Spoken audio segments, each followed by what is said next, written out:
Bienvenue à toi, jeune friand de technologie en tout genre. Moi, c'est Ivan de la No Code Academy. On est parti pour un épisode de One Day One Tool. Tu crois que c'est du respect, ça? Tu crois que c'est du respect, mon garçon? L'outil du jour, c'est Notion ou Notion, comme disent certains fils de. Alors, moi, je vais t'expliquer. Quand j'ai commencé à être auto-entrepreneur il y a 3 ans, j'étais un vrai galérien.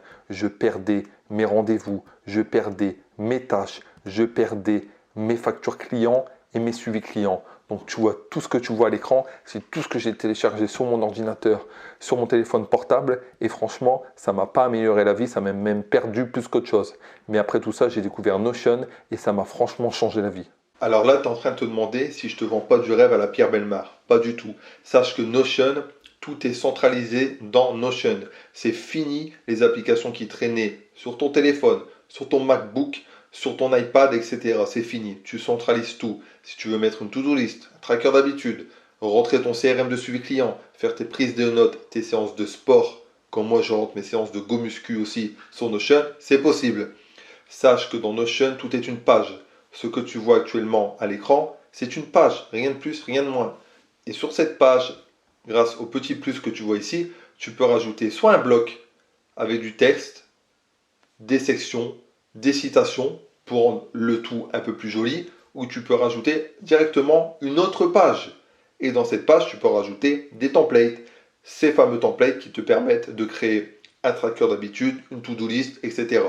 Si on prend task list ici, comme tu le vois, je clique sur Use this template, elle s'intègre directement à mon espace de travail et je peux directement aller la modifier. Ce qui est pas mal aussi avec Notion, c'est que tu as plusieurs vues. Comme ici, par exemple, tu le vois Take Fig on the Walk, par exemple promener son chien, tu peux directement aller le mettre en fait, à faire ou déjà fait.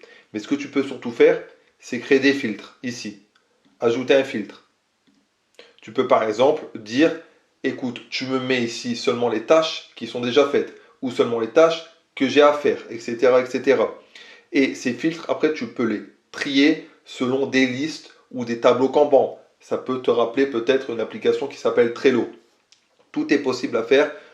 Tu viens ici sur Add a View et tu peux ici créer des views différentes. Par exemple, ici, si je viens sur une liste ou une galerie, tu vois, ça ne va pas être la même chose.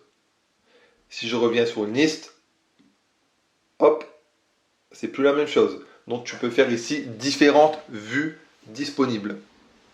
Écoute, je vais te mettre en lien de description une super formation qu'a fait un YouTuber qui est assez célèbre dans le monde du no-code qui s'appelle Notion Facile et tu verras toutes les possibilités de l'outil Notion.